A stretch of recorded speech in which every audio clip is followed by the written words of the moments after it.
This is Covering the Spread, part of the FanDuel Podcast Network.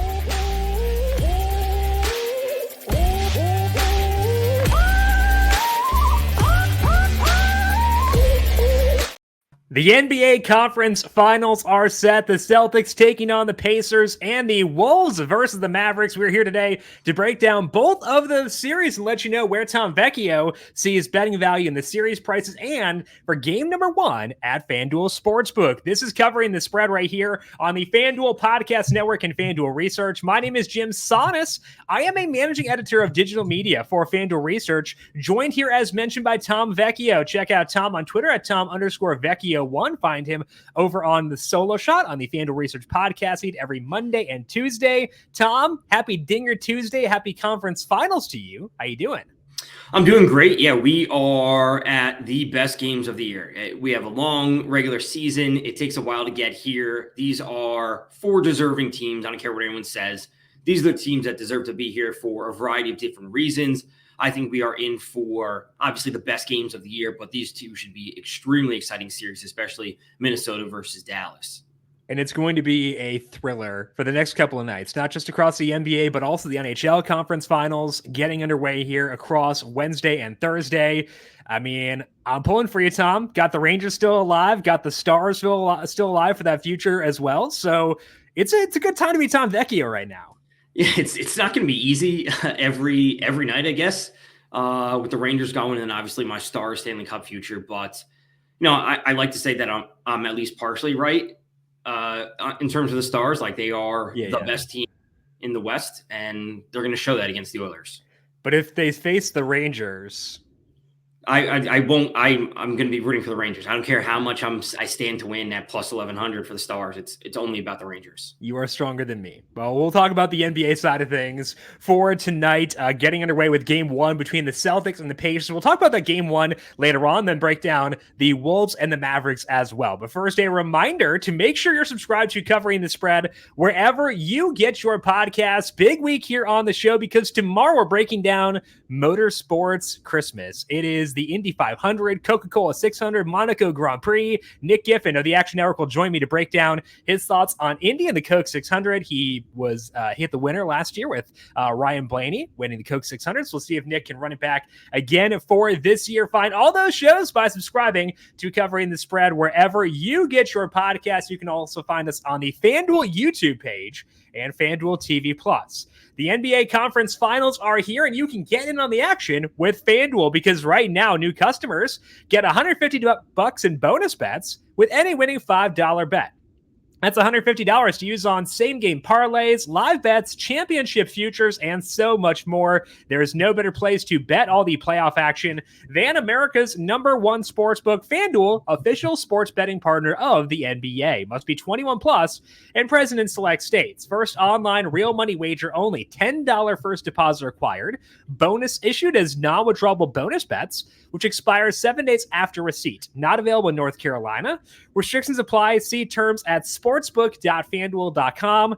FanDuel is offering online sports wagering in Kansas under an agreement with Kansas Star Casino LLC. Gambling problem? Call 1-800-GAMBLER or visit FanDuel.com/RG in Colorado, DC, Illinois, Iowa, Kentucky, Michigan, New Jersey, North Carolina, Ohio, Pennsylvania, Tennessee, Vermont, and Virginia. Call 1-800-NEXT-STEP or text NEXT STEP to 53342 in Arizona, 1-888-789-7777, or visit ccpg.org/chat in Connecticut, 1-800-9-WITH-IT in Indiana, 1-800-522-4700, visit ksgamblinghelp.com in Kansas, 1-877-770-STOP in Louisiana. Visit mdgamblinghelp.org in Maryland, 1-800-GAMBLER.net in West Virginia, 1-800-522-4700 in Wyoming. Hope is here. Visit gamblinghelplinema.org or call 800-327-5050 for 24/7 support in Massachusetts, or call 1-877-HOPE-NY or text HOPE-NY in New York. Let's begin things here with the Celtics versus the Pacers on a series-wide level. Celtics minus 1,100 to defeat the Pacers here. Pacers now 7-1 at FanDuel Sportsbook. We'll talk about the series prices in a second, Tom, but what's your overall view here of Celtics versus Pacers? When it comes to the series, obviously we want to know when would Kristaps Porzingis be returning? That's an important note. I don't think it's the determining note in this series. And then it comes down to, I would say partially, who takes control of the game tempo. We know what the Pacers like to do. They like to run. They like to score. They want to run it up. Can the Celtics force them to play their style? Can they force them into a style that's a little bit slower, a little bit more defensive? Can they disrupt their offense, which looked very good against the Knicks, right? And yes, the Knicks were shorthanded, but if the Pacers get out and run, that's going to be playing into their hands. And I think that increases the variance, more scoring. And that's not what the Celtics want to do. So if the Celtics can force the Pacers to play their style, it's going to be a quick series. And if that doesn't happen, we could be looking at actually 7 games, which I think would shock a lot of people. So do you think the Pacers can force their way in to keep playing typical Pacers basketball? I think we're going to see it in spurts. Sure. Like my ultimate take is I think we're going to see it for a half here, a half there, but the Celtics and how they play will ultimately rise to the top. And I think this is going to be a quick series. I do not think it will go 7 games. I think maybe 6 games at the most. So I think we're going to see in spurts for a quarter, as we saw, the Pacers get out to a hot start in game 7. We're going to see a little bit of that, but as the games grind on, the Celtics will kind of shine. Okay, so let's take a look at the series level prices here. Tom, you mentioned you don't think this series will go 7 games. 7 games would probably be the longest market if you're looking at length of series markets. But where do you see value in the series level prices here for Celtics versus Pacers? So I think we can look to, and I always try to look at these super heavy series, because a series like this where it's minus 1,100 is not the same as the next series, which is, I believe it's minus 164.74 for the Timberwolves, whatever it's at now. These are dramatically different. Yeah. So if we use that money line that's so massive and we try to reverse engineer that, what is that telling us? This is telling us that this is not expected to be a close series. So if we actually look to the exact score, the correct score, the Celtics winning 4-2 at plus 420 kind of makes sense, right? We're getting them to win. The series spread is minus 2.5, which I certainly wouldn't be going to. But if we look to them to win 4-2, that kind of implies that they have control of the series. Maybe, like I said, the Pacers get out a game here or there. They get a hot quarter, hot half, and they win a game.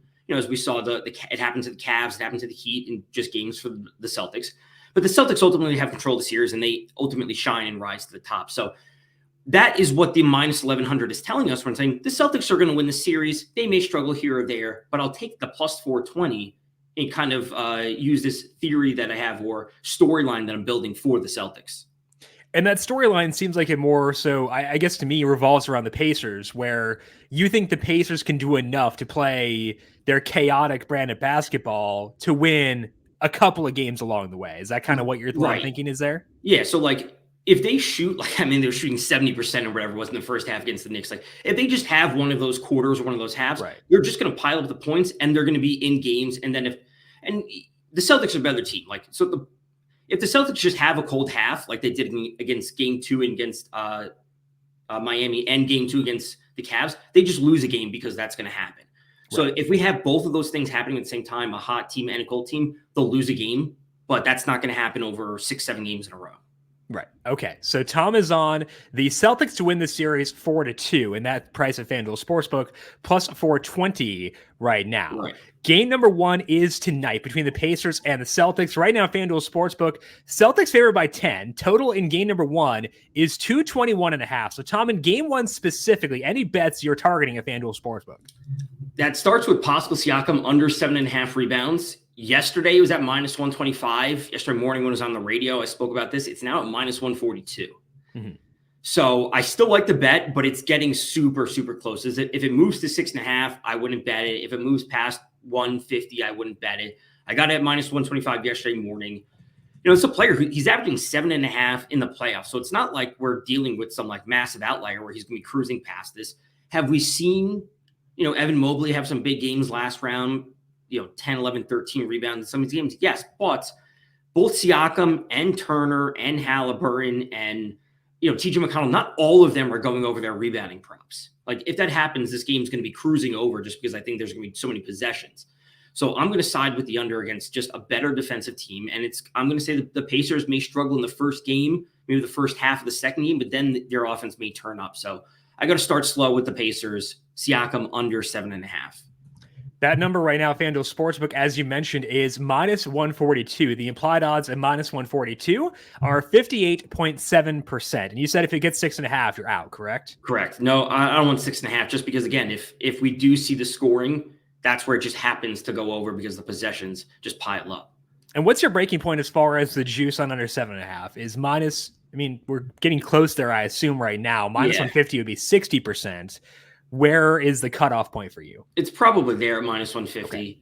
Like it's a pretty big jump going from minus 125 going to minus 150.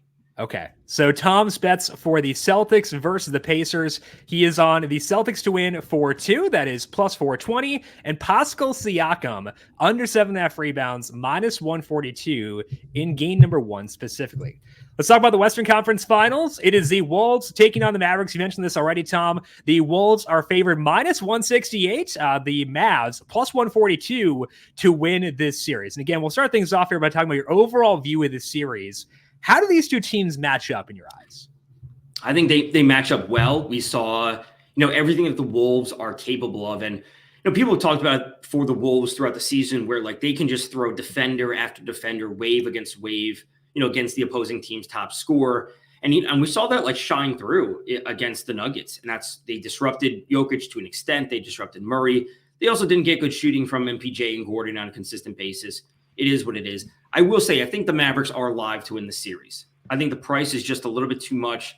Given the star power that we have on the Mavs side combined with some of their secondary options, I think that line is a little bit too much. If the line was minus 130 in favor of the Timberwolves, I wouldn't maybe have interest in them at that point. Minus 168, minus 170 or so where it was yesterday, that's just a little bit too much. So now, I think the Mavs are live to win the series, and that will play into how we view the number of games, so on and so forth. Now, when we're looking at that Wolves versus Nuggets series, it sounds like based on the front office personnel for the Wolves, as if that was a team constructed to defeat the Nuggets specifically. Can they do the same against a pretty stout backcourt here with the Mavs?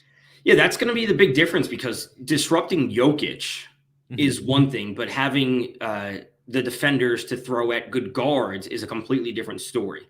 So I think Luka and Kyrie will kind of do their thing to an extent. We saw Luka certainly have some up and down games versus the Thunder.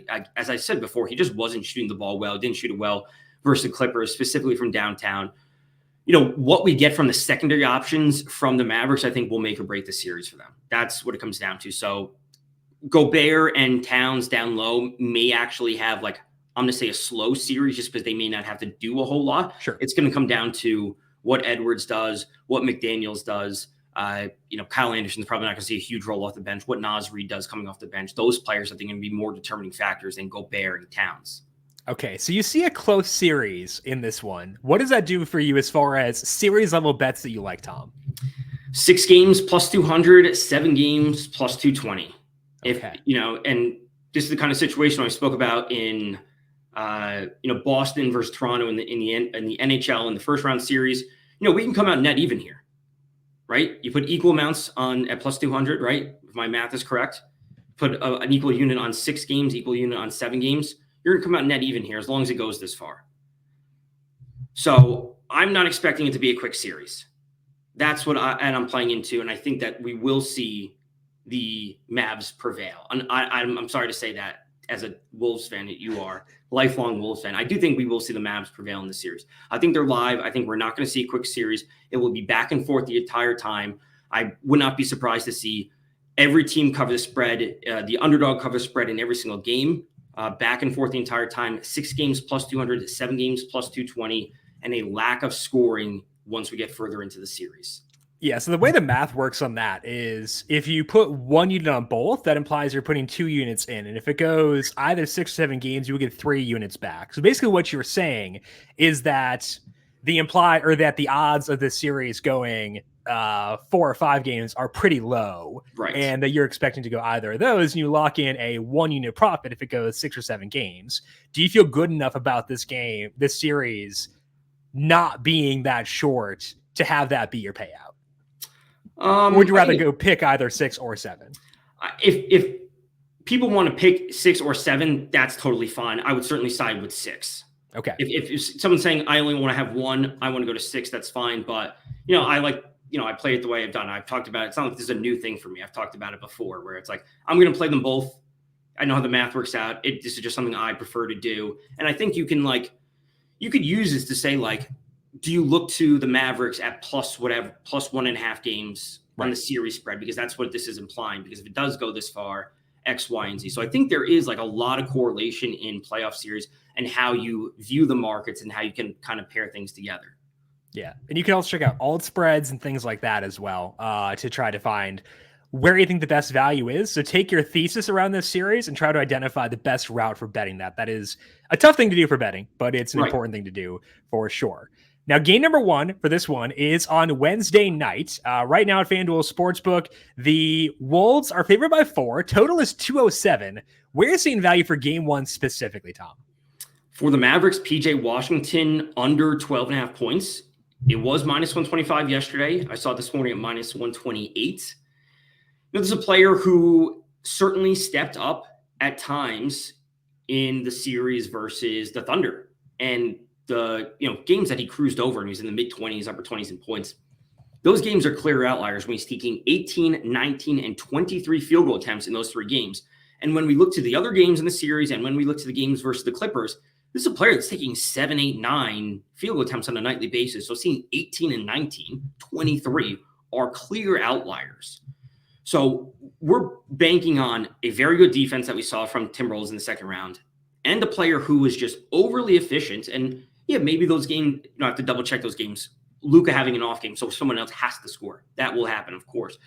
But if he's going over, that means that we're probably seeing plenty of scoring in the game overall, which is not something that I'm expecting from a clear role player. So I do think PJ Washington will have his moments, but we can't bank on a player that's averaging 9 field goal attempts to be this efficient. I just think seeing 20 field goal attempts is far, far too many. I'm just going to bank on the regression coming. And we talked about how the matchup for the Wolves not as advantageous as the Nuggets series was, but they're still a good defense, regardless of whether they're facing the Nuggets or not. So you can expect an overall lower scoring series. If you expect a lower scoring series overall, it's hard to be enthusiastic about PJ Washington turning, like you said, 7 or 8 shots into over 12.5 points. Yeah, it's just not going to happen on a consistent basis. And I think he ran a little bit hot from 3 in that series versus the Thunder. That's why he can get there quickly in some of those games, but it's just not going to be a thing on a nightly basis for, power forward scoring 15 points essentially. Right. When he's playing a clear, he's not a 1A, he's not 1B, Luka, Kyrie. He's a tertiary option at best. And facing a team that has a lot of bigs who can do some damage defensively, at least one of them, but for sure. So PJ Washington under 12.5, minus 128, where Tom sees value for game number 1. That's in addition to Wolves Mavs to go 6 or 7 games at plus 200 each. Siakam under 7.5 rebounds, minus 142 tonight, and the Celtics to win their series 4-2. That is plus 420. That is Tom Vecchio. Check him out on Twitter at Tom_Vecchio1. Check him out on the solo shot earlier on today on the FanDuel Research podcast feed, breaking down Dinger Tuesday over there. Tom, appreciate the time as always. Enjoy NBA, NHL the next couple of nights. We'll talk to you once again here in the very near future. Thanks for having me. Alrighty, again, find Tom on Twitter at Tom_Vecchio1. I am on Twitter at Jim Sonis. You can also find FanDuel Research on Twitter at FanDuel Research. Back once again tomorrow to break down Motorsports Christmas with Dr. Nick Giffen of the Action Network. We'll talk to all of you then. This has been Covering the Spread right here on the FanDuel Podcast Network.